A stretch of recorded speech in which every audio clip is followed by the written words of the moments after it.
En dan heet ik u hartelijk welkom bij deze academische zitting, waarin Dr. de Kok zijn inaugurele reden zal uitspreken.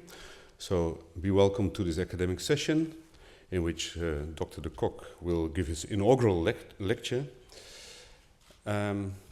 Just to give a short summary of his career until now, because there's a bright future ahead, of course. Theodorus Martinus Cornelis Maria de Kok studied biology in Nijmegen, and also he became a qualified teacher. And then he took up the position of teacher for 3 months exactly. Because I think research drew him towards the university, so he started a PhD trajectory here in Maastricht. In 92, this ended with a successful defense on a thesis about dietary habits and risk of colorectal cancers. Then he moved actually as an assistant professor to the Open University, but always kept his tie to Maastricht to come back here in 97 and became an associate and later, first an assistant and then an associate professor in toxicogenomics. I think in his career he always had quite some attention for educational duties, taking up all kinds of responsibilities, and also in the management of things he has already assumed quite some roles.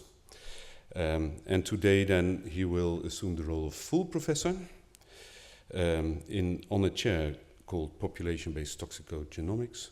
And the title, you've seen it already, it's a bit puzzling to me.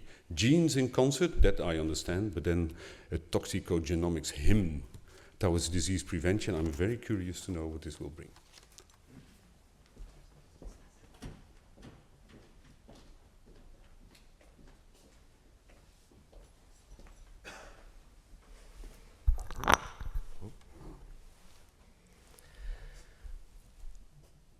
Geachte meneer de prorector, zeer gewaardeerde aanwezigen, toehoorders, vrienden, familieleden, dear guests, dear colleagues.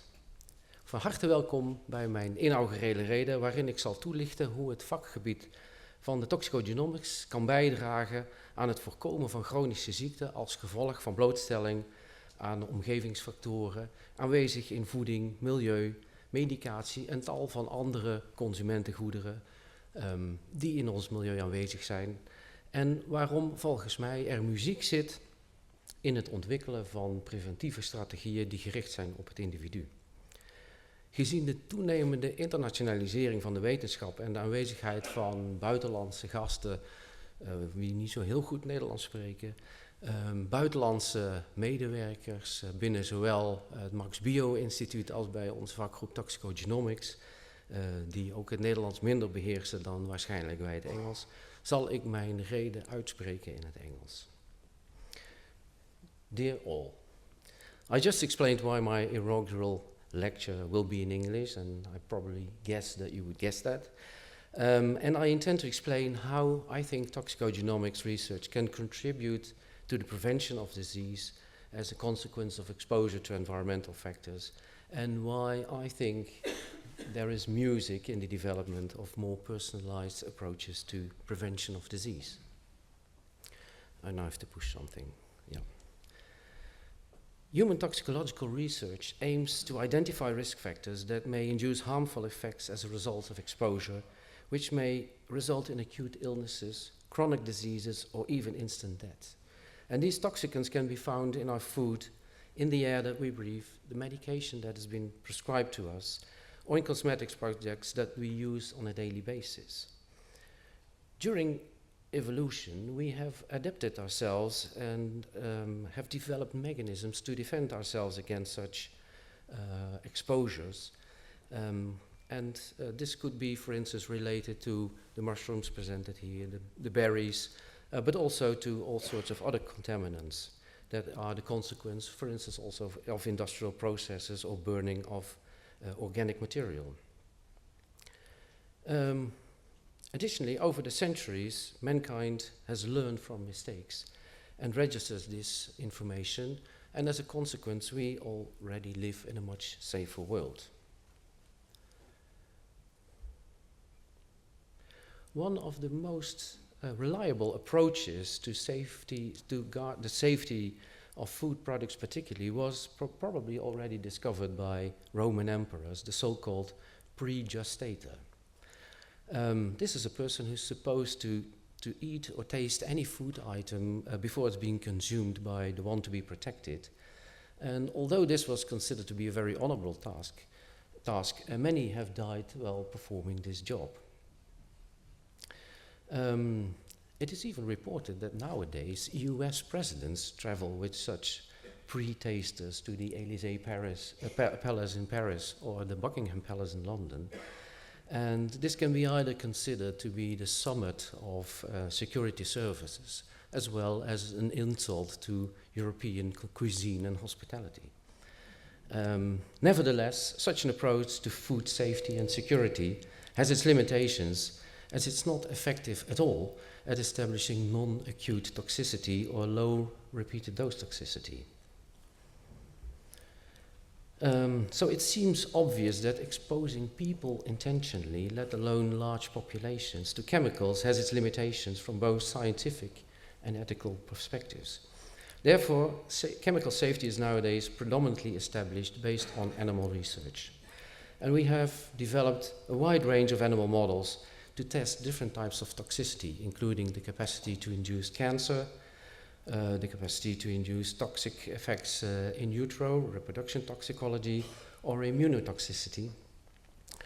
And new regulations in the European Union have been adopted to improve the protection of human health and the environment, from which that can be linked to exposure to such chemicals. Now, one of the consequences of this legislation is an enormous extra need, an increasing need for laboratory animals to perform such safety evaluations. And this also raises questions about the ethical acceptability of such tests and has resulted in a societal call for alternatives to these tests that are animal-free. And furthermore, as you can imagine, animals are not, sorry, that was a mind drift, are not quite like humans. Sorry, no, I shouldn't do this. So I should explain why I'm laughing, but some people do resemble animals anyway, but not from a toxicological point of view. And I decided to behave, so I'll just have a sip and move on. And the consequence of that is that having these animal tests are actually really quite bad predictors of human safety. And for instance, these animal models predicting carcinogenicity can be as effective as predicting 60% right, which is just about as good as flipping a coin. So there are alternatives to these animal tests being developed, and this is sought in the use of cell cultures. And in the context of this inaugural lecture, I will not expand further on the exciting innovations in this field, where stem cells are being used, 3D models are being developed that actually represent a normal cell physiology and the tissue specificity or disease development much better than the original alternatives that are using mono cell cultures. Instead, I want to move on to the transition of toxicology and toxicological research into toxicogenomics, because toxicogenomics will eventually bring us back to the human population studies. Now, what makes toxicogenomics different from toxicology? Many of you will be aware that in the last 2 decades, a true revolution in biology has taken place, initiated by the Human Genome Project in the United States, started in 1990 and lasted until 2003, in which the full human genome was sequenced and determined. The timeline in this slide actually shows you how, from our first understanding of the basics of genetics, introduced by Mendel in 1965, resulted in the discovery of DNA as a carrier of the genetic information by Watson and Crick in 1953, And 30 years later, in 1983, the first human disease was mapped to the human genome. Now, in order to explain how this revolution has impacted on toxicological research, I have to present some of the basic concepts. Every cell contains a complete copy of our inherited genes, the DNA. And the DNA contains the information and the code for all structural properties that are being transcribed into a messenger molecule, the RNA, that can be translated from the nucleus to the cytoplasm, where it forms proteins which are subsequently performing all the biological functions that is needed in the body. Now let's assume that a number of proteins is involved in the detoxification of a chemical. Then the chemical is usually converted in something that is slightly more water-soluble in order to be excreted and eliminated in urine. So measuring metabolites or the metabolome gives actually a quite good idea and information about the outcome of all the reactions that have taken place in the human body. Now, new high-throughput techniques have been developed to analyze DNA sequences in a few days and for a few hundred euros, whereas the initial sequencing of the human genome took 13 years and several billions of euros. And nowadays, we can also analyze using these same techniques to measure the expression of all genes that we have, let's say about between 20 and 25,000 genes simultaneously on the types of slides that are shown here. These slides carry tiny spots of all the DNA sequences. And what is represented here is the presence of the messenger RNAs indicated here by red and green dots, and the intensity tells you something about the abundance of these microRNAs. Most of the data on gene expression that we have on population studies has been generated using these techniques, but in the meantime, newer, faster, and more advanced techniques, so-called sequencing, is being introduced as the next generation of techniques to be applied in biomedical research. Now, how does this work in practice? Let's take an example from one of the earliest works by Dr. Pim de Waard, one of the first PhD students who was analyzing these sequences and gene expression profiles in the context of the Human Nutrigenomics Center in collaboration with Wageningen University and Riekelt Institute. And his research focused on compounds that were activating the so-called AH receptor on the surface of the cell, that needs to be activated in order to stimulate the production of enzymes that can eliminate the original exposure. And this process is given in this overview. So if a compound like dioxin activates the receptor at the cell surface, it subsequently induces a cascade of processes in the cytoplasm. Next, it's transferred and transported to the nucleus, where it binds to specific sites on the DNA in order to induce the formation of these metabolic enzymes that can eliminate the exposure. Now, one of the compounds that acts in the same way is called benzoapyrene, and benzoapyrene we can find very abundantly in our environment, for instance in car emissions, but also in barbecued meat and industrial waste. And we know from this benzoapyrene that it's capable of inducing modifications in the DNA strand breaks, which are known to be related to the development of cancer, but also cardiovascular diseases, as well as many other chronic diseases.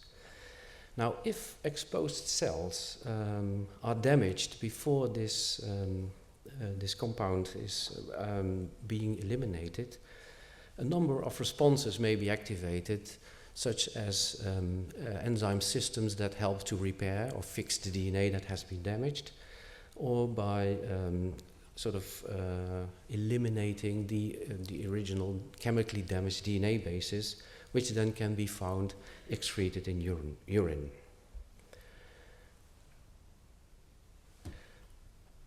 Now, if we look at the results when human cells are exposed, in this case colon cells, to a compound like benzoapyrene, we indeed see a number of genes being activated and repressed or up and down regulate, as you can see here. So on the left we see CYP1E1, for instance, one of these metabolizing enzymes that is the strongest upregulated, and some other ones that are downregulated. And this means that if you have different compounds that are indicated on the right as well, like TCDD, you sort of get a similar response that actually is a sort of a barcode of potential toxicity. Right? So this trace is actually useful in identifying to what compound a cell has been or a human has been exposed. So it's a bit like a barcode on a supermarket product. If you scan the code, you get a lot of information. For instance, it's cheese, it comes from France, and it costs €3.95. And in this case, if you see this specific up and down regulation, it means the barcode says this cell has been exposed to something that activates the AH receptor and thus may have comparable type of toxicological risk. A remarkable finding in this study was also that compounds that are present in healthy foods can also activate the AH receptor and give a comparable type of barcode. For instance, indole 3-carbinol, indicated here, which is found in broccoli, gives a quite comparable response. And this means that on the one hand, if you are exposed to too high a concentration of these compounds, you may get the same sort of responses and also the same type of toxicity. Now keep in mind that you can buy indole 3-carbinol as an isolated compound in any grocery store, and then the advised dose is something equivalent like consuming 25 kilograms of broccoli per day. And days do come by that I don't eat 25 kilograms of broccoli per day. On the other hand, it may also explain why it could actually be preventive, because if you upregulate all these defensive eliminatory metabolic enzymes, it can help the cell or the body to eliminate toxic exposures without actually posing the actual DNA damaging risk. So from this example, we can learn that looking at gene expression profiles may give us insight in molecular responses, but also that we have to not only look at the comparability, but also at the differences, and because these different patterns indicate how different genes in concert may actually give different responses.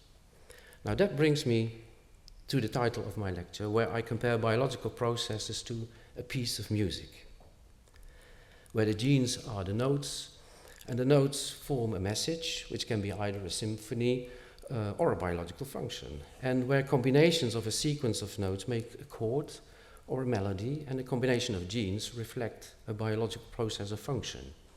Now, in music, if we change one note in a chord, it may change an A sharp into an A minor, which gives a completely different interpretation of the sound.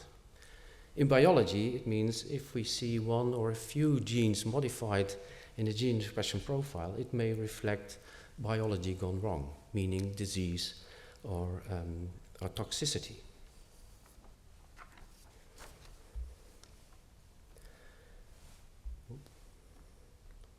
Now let's go back to human studies. I started off with explaining the limitations of experimental toxicological research in humans. But having these new type of toxicogenomics and genomics markers creates new opportunities. Instead of looking at direct toxic effects or diseases, we can now look at more subtle and earlier observable effects at much lower doses and maybe also much earlier in disease development. And finally, and during our mini symposium early on, we already emphasized and heard about the importance of this. It can help us to establish causality by providing information on the molecular mode of action. Now, in population studies, investigating relationships between, for instance, lifestyle factors and disease risk, statistical associations may be found that are not necessarily causally related. And having information on the biological mechanisms that may indeed explain that the relationship between exposure and effect adds to the likelihood of that such an association is indeed biologically plausible and causal. Over the last decade, I was involved in a series of European projects looking at relationship between environmental exposures and disease risks in larger population. And the first one was New Generis, which was coordinated by Professor Jos Kleinhans, head of our department, and focusing on parental exposure to environmental carcinogens such as dioxin and PCBs and other organic persistent pollutants in relation to adverse outcomes in children. And particularly the incidence of childhood leukemia, which is rising about 1% per year since the 1950s, is of concern and could be potentially explained by exposure during pregnancy to environmental contaminants. In umbilical cord blood samples of more than 1,000 newborn children from studies, mother-child studies throughout Europe, gene expression profiles has been found, and a significant association was found between chromosome damage and the exposure to dioxins and PCBs. Kevin Hoxenbach, one of our PhDs working on this project, determined global gene expression profiles in a subset of 120 Norwegian children and discovered sex-specific differences in genomic responses. And especially in boys, dioxin exposure was associated with the activation of pro-inflammatory factors, whereas exposure to acrylamide, another compound that is known to induce DNA damage and can be found in specific foods such as coffee and French fries, was found to be associated with the Wnt signaling pathway, which is also crucial in the development of cancer and uncontrolled cell growth. Now, this supports the hypothesis that childhood cancer, and in particular leukemia amongst boys, is causally related to dietary intake of carcinogenic substances by their mothers during pregnancy. Another large European project in which I was involved is EnviroGenomarkers. And I'm very happy to have the coordinator of this project, Professor Soterios Ketopoulos from the National Hellenic Research Foundation in Athens, present in the audience. And EnviroGenomarkers is built on samples and data from the European Prospective Investigation into Nutrition and Cancer, EPIC, which is actually one of the largest population studies in Europe, in the world, I should say, and has more than 500,000 of participants in this study, which are recruited over 10 different countries in the European Union and have been followed up for almost 15 years. In EnviroGenomarkers, we particularly used the samples and data from the Swedish cohort and the Italian cohort and focused on the risk of breast cancer development and non-Hodgkin lymphoma years after people were included in the study. Now, the conceptual basis of the project, which is shown here, is the idea that exposures to compounds induce gene expression profiles and other omic responses, providing us with biomarkers of exposure, whereas the presence of disease, on the other hand, reflects disease processes in the same type of markers. And in the overlap, we would hope to find so-called meet-in-the-middle biomarkers that give information on both. Now, having all the technologies needed to measure these gene expression profiles in archived blood samples in biobanks, we measured various genomics markers in the available samples of approximately 700 B-cell lymphoma cases and healthy controls. Our partners from the Department of Epidemiology and Biostatistics at Imperial College, headed by Professor Paolo Vinais, who's also here, and particularly Mark Shadow, who was coordinating the complex data analysis, identified 750 genes that were related to the future risk of chronic lymphocytic leukemia.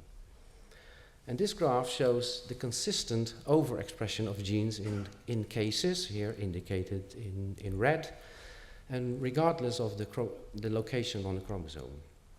Looking at biological processes in which these genes are involved, these were found to be highly relevant in the regulation of B-cell activities and the development of the disease.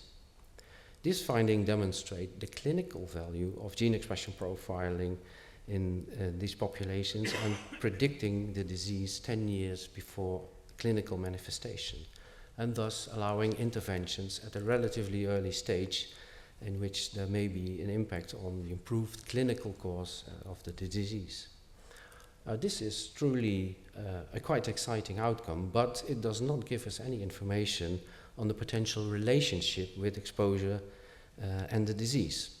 And for this I will highlight another example, but before I do this I have to explain a little bit more, and for that I will go back to the analogy with the music.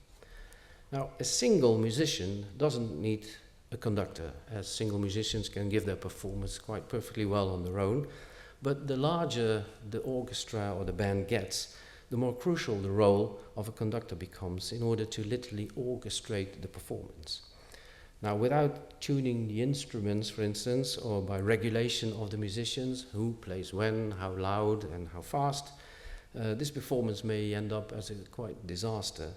And having played in a band myself at some point in my earlier life, I have experienced and contributed to such disasters myself, so I know what I'm talking about. So this need for regulation also applies to complex biological processes. Now, going back to this sequence of events indicated here that make up a biological process, we can now add the regulatory mechanisms at the level of the DNA methylation and other modifications which can sort of switch on and off genes by making the structure more open or more condensed, making it more or less accessible for transcription. At the level of the RNA, the presence of microRNAs which can stimulate a rapid degradation of the signal, or at the level of the proteins, where protein degradation processes may have an impact on the activity of these biological functions. And as these do not influence the genetic code itself, these are referred to as epigenetic mechanisms. Now let's go back to the example that I promised from the Inauguratie Genomarkers project. And in order to have a strong proof of principle, we looked at gene expression, microRNAs and DNA methylation in smokers and non-smokers, not because we were particularly interested in demonstrating the adverse effect of smoking. These have been well studied and documented, but because differences in exposure levels are easily to establish in population studies, and we have very well validated online information from literature on health consequences in our databases, also at the molecular level. Now, the results show that more than 250 genes were expressed differently in smokers versus non-smokers, and that most of these genes were downregulated. And at more than 1,000 sites, DNA methylation was different between the both groups, showing mostly loss of methylation in the current smokers. And additionally, also more than 30 microRNAs were differentially expressed between smokers and non-smokers. Now, using a specific bioinformatics tool, and this graph is created by a program called Go Revenge, we tried to find out which of these factors would actually be the most master regulatory elements. You could say which element or which gene is playing the first violin in a network like this. And the genes showed involvement, and so 40 of these so-called hub genes were identified, having strong links with other elements in the network. And these all showed involvement in relevant molecular pathways in various diseases, including cancer and heart disease. Now, this figure tries to visualize, for instance, interactions between genes that have been identified based on expression of methylation levels and microRNAs, all related to lung cancer. And these different factors are, for instance, represented by diamonds, rectangles, and triangles in this figure. And the intensity of the color gives the intensity or the tendency to be more up or down regulated, where red is down and green is up. In the future, We also plan to generate new data sets, omics responses to toxic compounds simultaneously in blood and target tissue. Sorry, I'm forgetting something. Because comparison between these omics profiles with disease profiles with this information from the literature with either lung or cardiovascular diseases show a remarkable overlap. And this suggests that blood cells may respond to toxic responses in quite a similar manner as the actual signatures in the target tissue, which is in this case the lung or the cardiovascular system. And it gives a strong proof of principle that omics profiles in blood cells has the potential to identify at relatively early stages disease processes caused by toxic exposures. And now this is what we plan to do in future research, to have additional measurements of these signatures in blood and target tissues, because it's necessary to further validate this potential of blood to reflect what's going on in the tissue. But also because such data are needed to construct mathematical models that can help us to predict toxicity and disease development more accurately. Currently, we're also looking in these and other available data sets to discover how differences in genetic background may influence the effects of typical environmental exposures. Although we all have the same genes, different individuals in the population have different variants or polymorphisms of these genes.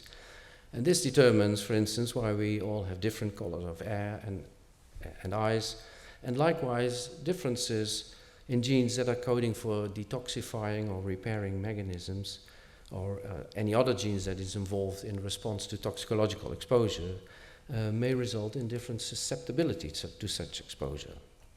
Again, explaining why, for instance, some people can develop lung cancer as a consequence of exposure to relatively low doses of environmental tobacco smoke, whereas others can smoke cigars eternally and never experience any serious health consequences. Now, such gene-environment interactions are taken into consideration by Almudena Espin-Perez, for instance, working in our department, while analyzing the EnviroGenomarker dataset.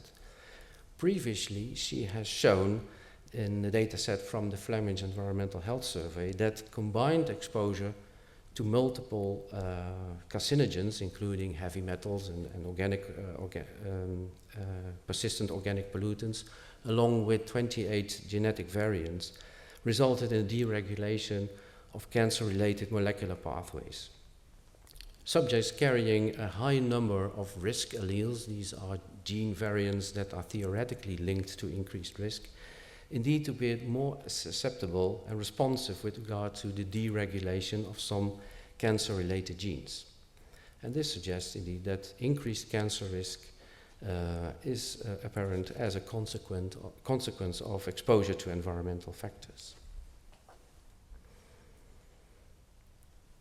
Apart from using genomics markers and biomarkers for the identification of risk factors, these molecular barcodes can also be used to predict toxicity.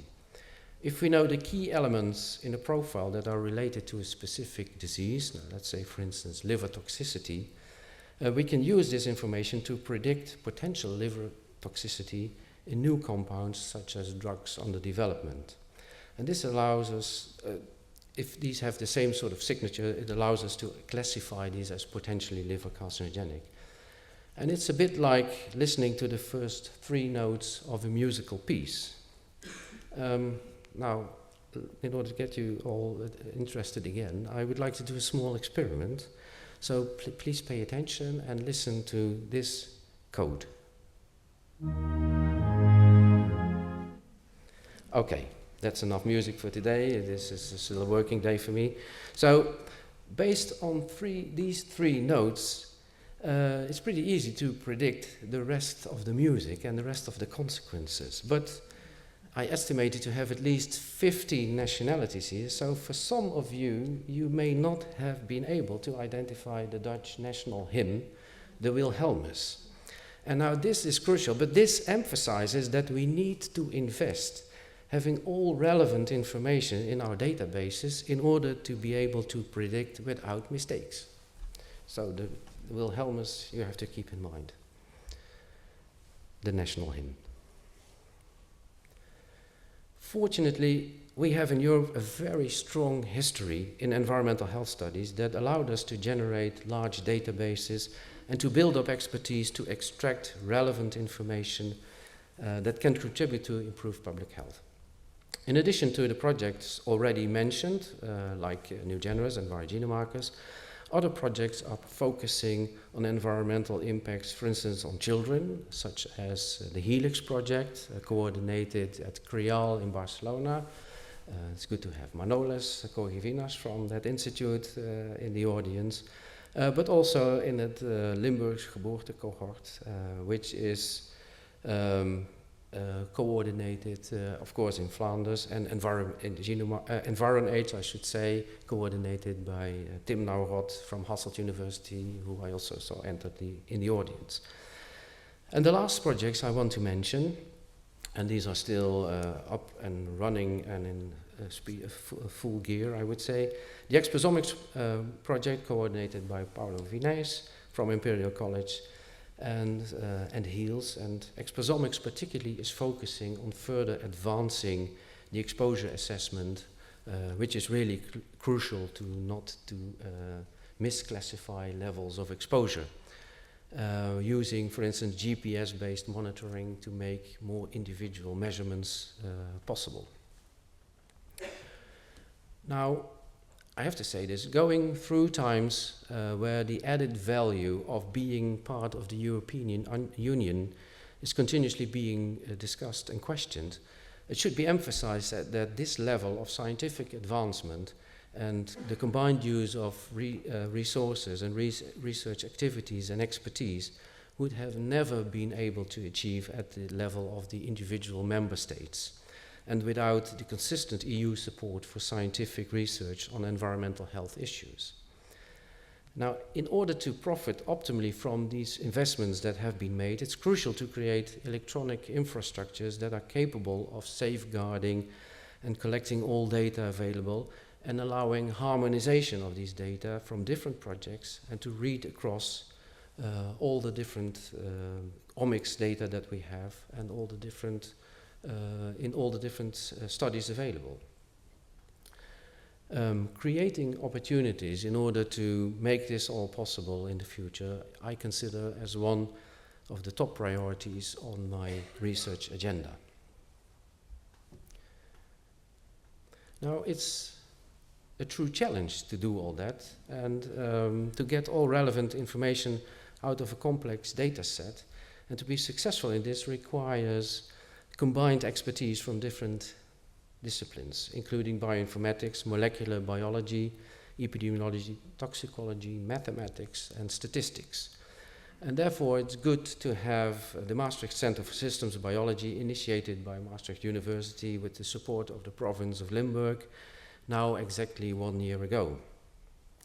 The Institute brings together expertise from spread over the different faculties, Faculty of Health, Medicine and Life Sciences, but also the Faculty of Humanities and Sciences, and the Faculty of Psychology and Neurosciences, into one institute. Although different researchers have different definitions of what systems biology actually is all about, one of the crucial aspects is that it studies complete biological systems, which can be either a complete ecosystem, an intact human being, or a single cell. A second important characteristic is the close collaboration between those that generate the data, that perform the calculations and try to make mathematical models of the system, and those that perform the biological interpretation. Together with Professor Ilja Arts, I'm directing one of the 2 research lines called SysTop, which is focusing on the development of, let's say, a systems biology approach to description of the obese system. We apply a top-down approach in which we use different types of omics data, lifestyle data, and information on disease status coming from the type of studies, population studies, that I have been already describing.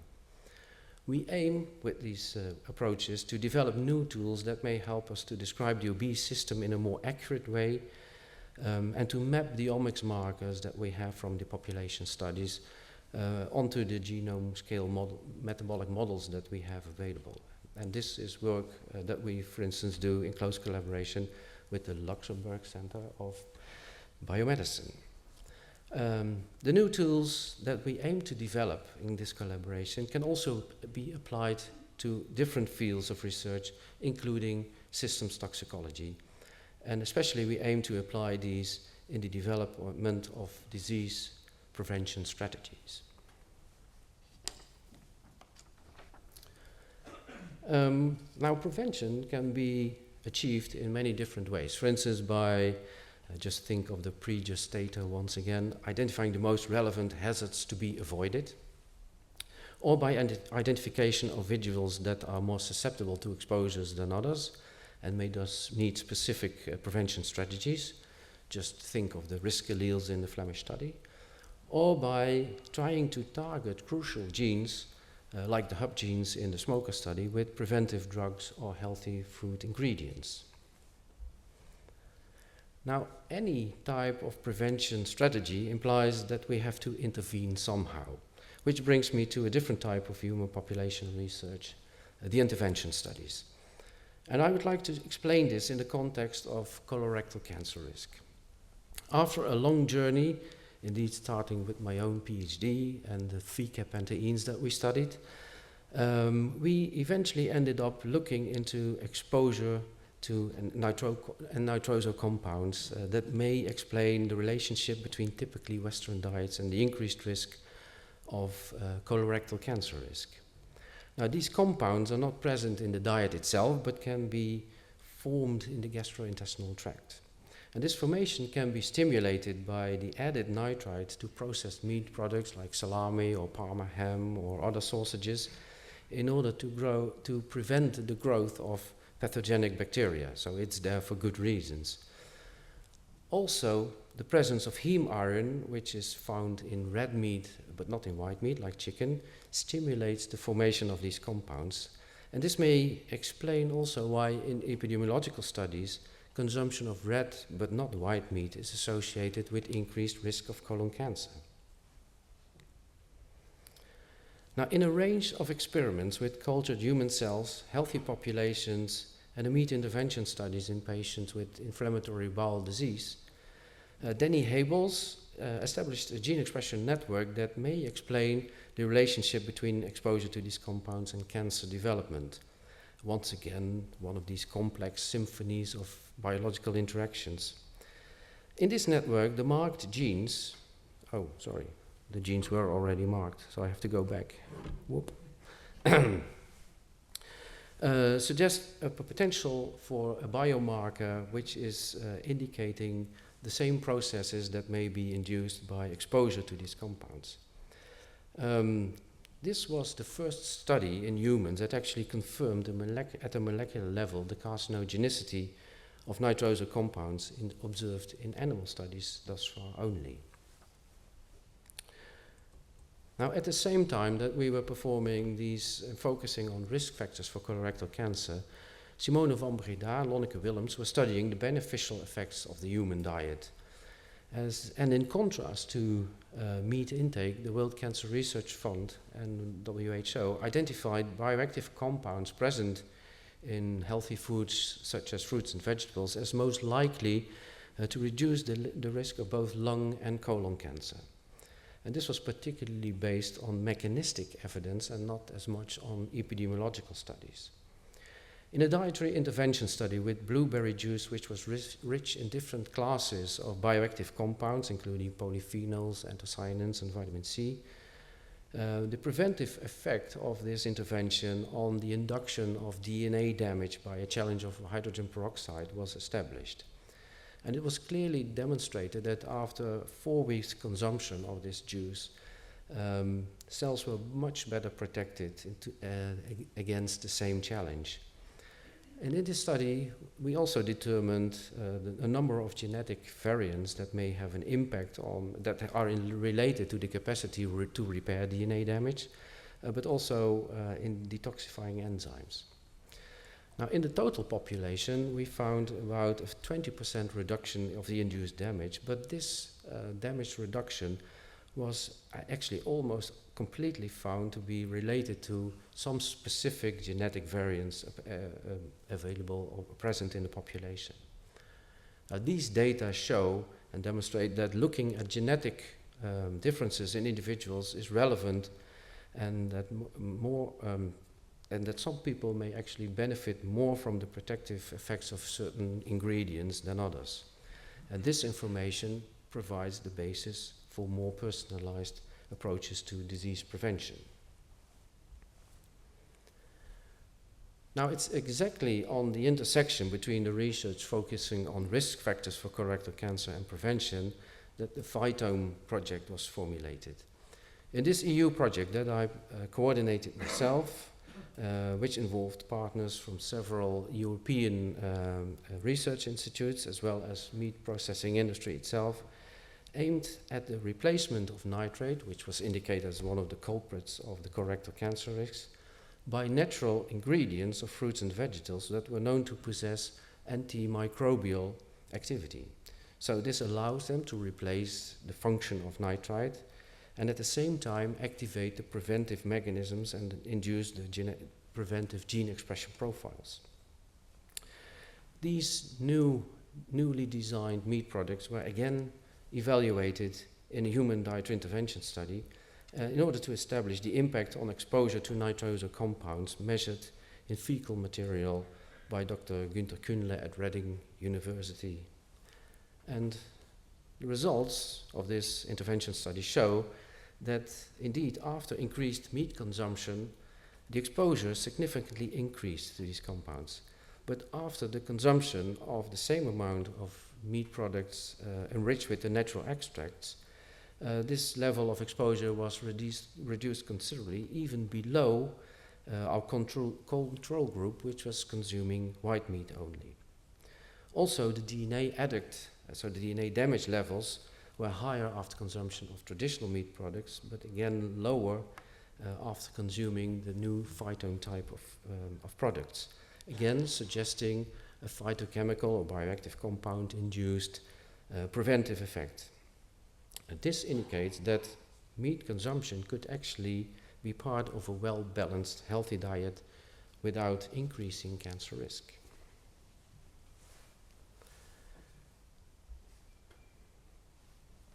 Gene expression profiling, so looking at gene expression and DNA methylation profiles were also measured in this study in biopsy materials from participants taken by Ad van Bodegraven at the Zuiderland Hospital and Ad Masklee here in Maastricht, and provided evidence which may mechanistically support such preventive effects. And what I find particularly reassuring that in this signature, which was created by Almudena and with the help of Diana Hendricks, we actually found some of the genes that were also found in the earlier study by Danny Habels. And so this sort of confirms across different studies that we have consistent findings. And this can be thus seen as the validation that I was referring to that we needed in order to be confident about this sort of findings. Overall, these findings show that identifying risk factors based on toxicogenomics data and formulating food innovations using molecular understanding of preventive mechanisms may contribute to disease prevention. Now, how to implement and valorize all of this? After all, putting science to work is one of the success criteria in modern academia, I think. As a consequence of continuation, as a further continuation of this type of research, I'm happy to have found some enthusiastic partners in the province of Limburg that are aiming to bring a product to the market that actually builds on better understanding the interaction between various ingredients by making natural extracts from different sorts of sources of well thought through combinations of bioactive ingredients using techniques that allow the extraction at low pressure and low temperature to keep them in their original form and functionality. And like in the blueberry intervention study, we aim to take genetic variability into consideration, aiming to develop a large range of products that can be tailored to the specific needs of specific individuals. One last aspect is called visualization. Because visualization is needed to understand all these complex outcomes.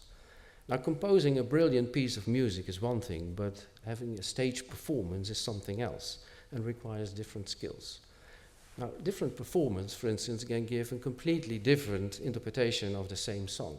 Just think of Nina Simone Feeling Good, dating back to 1965, has recently been transformed by Avicii into something completely new and which is more attractive to the newer generation.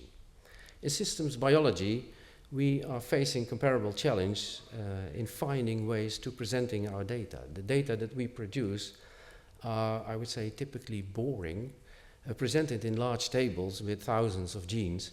And I've shown you already some attempts to represent these in nice networks with all the connections, which try to give us at least some understanding about all the complex interactions.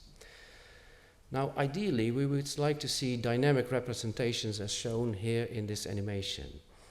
You could say this is more or less an artist's impression made by a young student at the Maastricht Science program called Jip de Kok, who's sitting here in front, of a dysfunctional mitochondrion using gene expression profiles created by Jian Zheng at our department, looking at cells that have been exposed to paracetamol and show all sorts of nasty responses.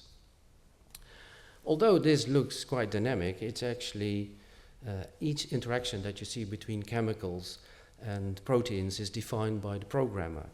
So further advancements are needed in order to allow us to directly relate our data sets to visualizations like this, in order to also help us to understand the biology that is hidden in our data.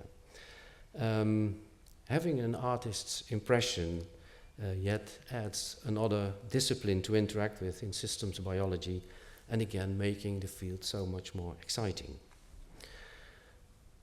The fact that also different companies are available and being set up in this field also shows the potential for valorization in this context.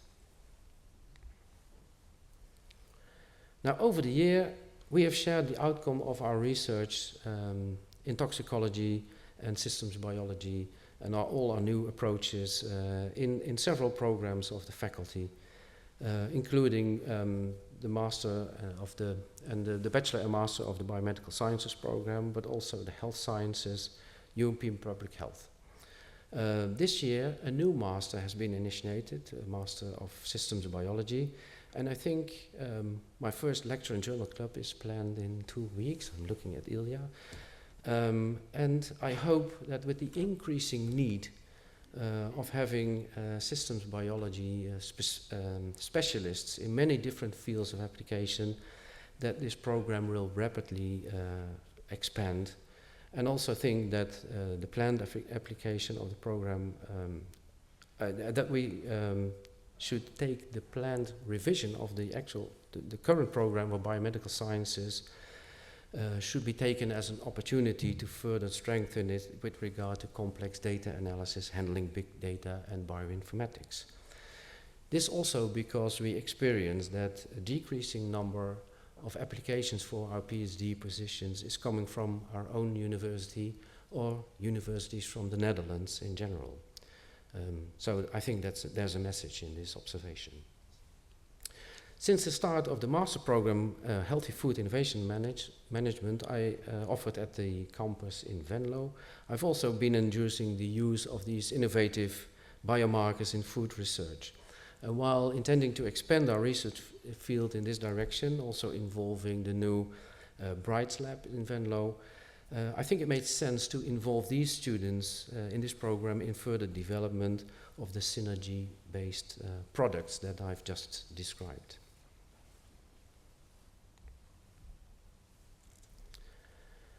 coming to my final slide. I would not be standing here today without the work and support of many others. And during my lecture, I've already mentioned several people that have contributed to the work. And I would like to extend my thanks and appreciation to all colleagues, especially the colleagues in the laboratories who do all the work, and the PhDs and postdocs that I've been working with over the last years, but also the staff members, of course, at the Department of Toxicogenomics and the Systems Biology Institute, Max Bio. I would like to express my special thanks to all national and international partners that I've been working with together in the numerous consortia I mentioned for the fruitful collaboration, and I hope that we can continue this and expand this with even greater enthusiasm after today. And there are two people I would like to highlight particularly in my gratitude. First of all, Jos Kleinjans, who convinced me after a couple of years at the Open University that it was about time to come back to Maastricht and to advance my career in toxicological sciences, to which I responded positively. And you have always been a real inspirator and a source of, inspiration because of your incredible creativity in finding new project ideas, and on top of that also finding new possibilities to get these financed. And you've always been the critical friend that I could come to for advice, and sometimes the advice even comes out of itself. And that's highly appreciated and actually puts me in the position where I'm today, so I'm really very grateful for that. And last but most importantly, of course, I want to acknowledge the support of Trudy, who has always understood the importance of project board meetings abroad, even in the weekends or in holidays even. And that the interactions to all the conferences that I go to are really crucial to create new ideas and become enthusiastic of going on and advancing my work further.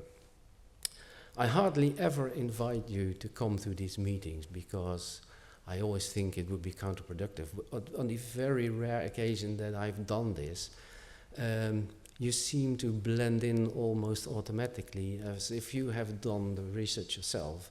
And you could easily take over my job, which is maybe not so surprising if you consider our dinner table, where Marloes is bringing in the latest news on the medical curriculum of our faculty, and Lieke is reporting on health sciences bachelor and a master on developmental psychology.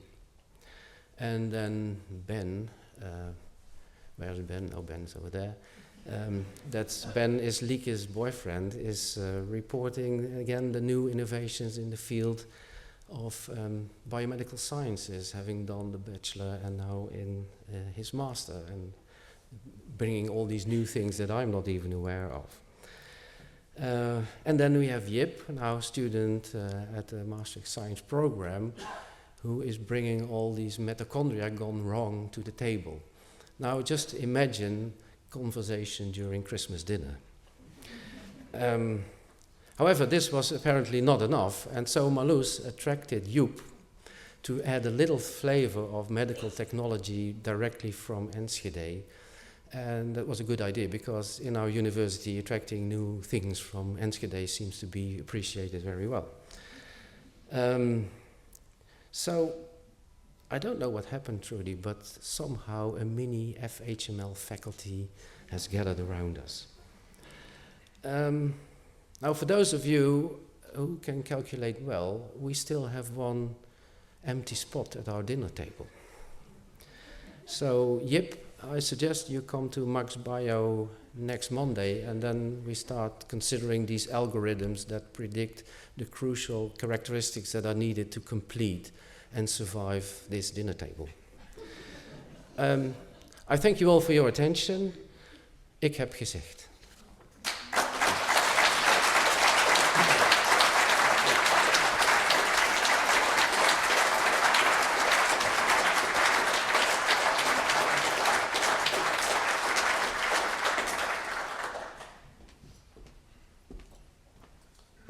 Well, thank you very much.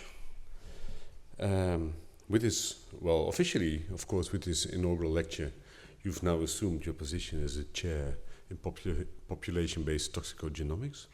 As I gather, we now have 2 professors. Thank you very much for that. It's only one payment, of course. And I also want to compliment you for bringing all those fine students to our institutes, especially if they're close to us. In the introduction I said I didn't know about the hymn. Actually, I still don't know about the hymn. I think you only made an intro. And I've seen the Genes in concert, but I think you still have to expand on the hymn. I do like the way that you connect cell to population, compounds to new sausages, things like that. Also in teaching programs. But I think you need a little crescendo, and that's why we appointed you. So we hope that you will indeed make this into a concert or a symphony. And then in a few years, we will applaud you when you say goodbye in 25, 30, 40, 50 years. I was afraid that you would only be serious. Well, there was just this little joke about mice and rats and other kinds of human beings. And also because I've read your Vita, and also actually I went to your LinkedIn page, so I know that you're a fan of Naked Gun, which means that you can't be serious at all, of course. I want to congratulate you with this position, also Trudy and the children and the parents, of course. I want to congratulate the Department of Toxicogenomics, because I think you have a fine addition to your professorial staff, and the School Grow, and the Maastricht Center for Systems Biology, because I think that is where you most work. And in the end, of course, I congratulate then FHML and the University of Maastricht for having you. Now I think it is time to get some toxic elements into our bodies. Which means that we'll go into de refter.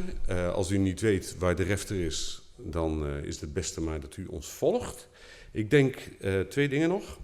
Ik denk, we zijn best wel met velen. Ik zou u aanraden om de rij niet al te lang te maken, maar gewoon eerst maar eens te kijken hoe dat biertje is. En een van de dingen die ik vandaag heb geleerd, dat gaat over voorproeven. Het is een heel mooi boek trouwens over de voorproeven. Een Italiaans boek, denk ik. Het eerste biertje en het eerste worstje is voor jou. En daarmee sluit ik deze bijeenkomst.